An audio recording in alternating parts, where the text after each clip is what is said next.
అయిన మా పరలోకపు తండ్రి, పరిశుద్ధమైన దేవా, నీకు వందనాలు. ఉదయకాల సమయంలో ప్రభువా, మీరు మమ్మల్ని సజీవులుగా ఉంచినారు. స్తోత్రములు.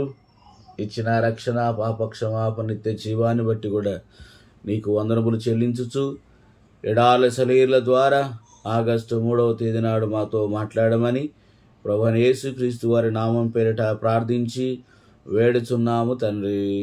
ఆమేన్. ఎడారిలో సెలయేర్లు, ఆగస్టు 3వ తేదీ. పౌరుషం గలవారయుండుడి, బలవంతులయుండుడి. 1 కొరింథీయులకు రాసిన పత్రిక 16వ అధ్యాయం 13వ వచనం. జీవితం ఒడిదుడుకులు లేకుండా సాగిపోవాలని ప్రార్థించకండి, బలవంతులై ఉండేందుకు ప్రార్థించండి. మీ శక్తికి సరిపోయిన పనులే మీకు ఎదురవ్వాలని ప్రార్థించకండి. మీ శక్తికి తగిన పనులే మీరు చేస్తే దానిలో ఆశ్చర్యమేముంది? దేవుడు మీ చేత అద్భుత కార్యాలు చేయించనున్నాడు. మనము స్థిమితంగా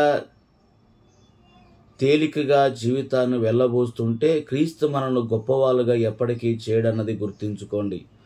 అలాంటి జీవితం క్రిందికి నడిపిస్తుందే కానీ ఔన్నత్యానికి నడిపించదు. పరలోకం మనకు పైగా ఉంది. మనం ఎప్పుడూ పైనున్న పరలోకం వైపు చూస్తూ ఉండాలి. కొందరంటారు, వాళ్ళ త్యాగం, సమయనం, నిస్వార్థ పర్వతం మొదలైన లక్షణాలు మూలంగా సాధించదగ్గ శ్రేష్టమైన విషయాల జోలికి వెళ్ళరు. కానీ శ్రమించి పనిచేయడం, కష్టాలకు ఓర్చుకోవడం, ఇవే ఔన్నత్యానికి సోపానాలు. పచ్చిక మైదానాల గుండా ఎవరో మన కోసం సిద్ధం చేసిన మెత్తటి కాలిబాట్ల మీదుగా వెళ్తే గొప్పవాళ్ళం కాలేం. నీ స్వహస్తాలతో రాళ్ళు చదును చేసుకొని దాన్ని ఏర్పరచుకుంటేనే కొండ కొమ్మల్లో ఉండే ప్రకృతి అందాలను చేరగలవు. ఆటపాటలకి, తాగిదంత తందనాలకి, గాలిమేడలు కట్టడానికి కాదిది సమయం. కష్టపడే కాలం ఇది.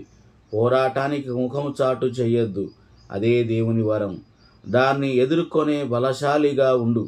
రోజులు మంచివి కాదంటూ నిట్టూర్పుచకు. ఎవరిది తప్పు? లేచి నిలబడు, ధైర్యం తెచ్చుకో. దేవుని పేరిట గొంతెత్తి మాట్లాడు. సిగ్గుపడకు, బలవంతుడయుండు. దుష్టులు ఎంతగా వర్ధిల్లుచున్నారో చూడకు. యుద్ధమెంత తీవ్రంగా చెలరేగుతున్నదో చూడకు. నిస్పృహ చెందకు, పోరు నుంచి నిశ్రమించకు.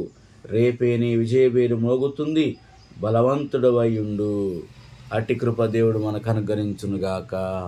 ఆమేన్.